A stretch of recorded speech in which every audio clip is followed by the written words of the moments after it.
ગૌ માતાને રાષ્ટ્રમાતા જાહેર કરવાની માંગ સાથે ગરડામાં ગૌપ્રેમી ભક્તો મામલતદારને આપ્યું પ્રાર્થનાપત્ર શબ્દ। ગૌરવ રક્ષક કમાન્ડો ગુજરાતના અધ્યક્ષ સંજય ભગતની હાજરી માંગનો સંતોષ છે ત્યાં સુધી ગાંધી ચિતિયા માર્ગ આંદોલનની ચીમકી। ગરડા ગૌ માતા પ્રત્યેની અતૂટ શ્રદ્ધા અને તેમને રાષ્ટ્રીય સ્તરે સન્માન આપવા માટે આજે ગરડા ખાતે એક ઐતિહાસિક જનરેલી અને કાર્યક્રમ યોજાયો હતો। સમગ્ર ભારતમાં ગૌ માતાને રાષ્ટ્રમાતા તરીકે જાહેર કરવામાં આવે તેવી પ્રબળ માંગ સાથે હજારોની સંખ્યામાં ગૌ પ્રેમીઓ અને નાગરિકો મોટી સંખ્યામાં હાજર રહ્યા હતા।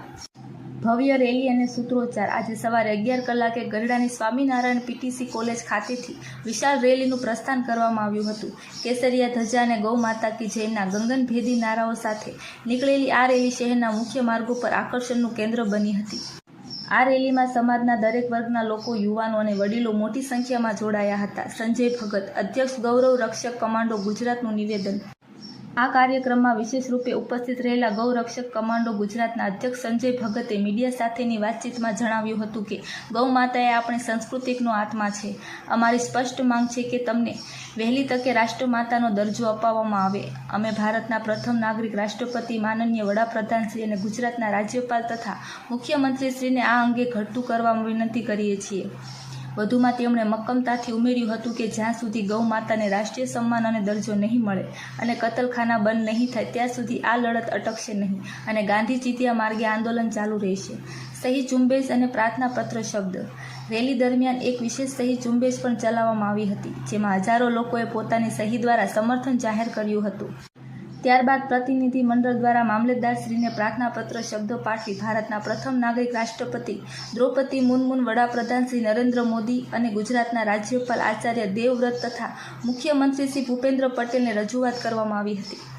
ગૌરક્ષા અને સંવર્ધન માટે રાષ્ટ્રીય સ્તરે કડક કાયદાઓનો અમલ થાય। આ કાર્યક્રમમાં ગઢડા પંથકના સામાજિક અગ્રણીઓ, સંતો, મહંતો, વેપારી મંડળોના સભ્યો અને મોટી સંખ્યામાં ગૌભક્તો હાજર રહ્યા હતા। રિપોર્ટર જયદેવી, મંદિર, પાળિયાદ।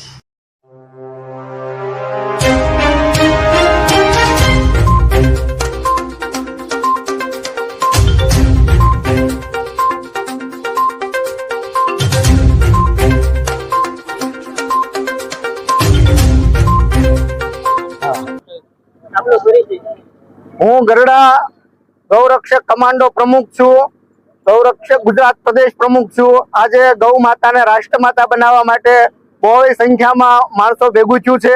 આજે ગૌ માતાને રાષ્ટ્રમાતા બનાવવા માટે થઈ અને આંદોલનની શરૂઆત થઈ છે। આજે મામલતદાર સાહેબને અમે આવેદનપત્ર આપી અને ગૌ માતાને રાષ્ટ્રમાતા બનાવવા માટે મુખ્યમંત્રી અને વડાપ્રધાનને વિનંતી કરીએ છીએ કે એના માટે અમારે જે હિન્દુઓને કરવું પડશે એ કરશું, પણ ભારતમાં ગૌ માતાને રાષ્ટ્રમાતા બનાવે, ગૌ માતાને દરજ્જો આપે અને કતલખાના બંધ થાય એવી અમારી હેમ અને માંગ છે।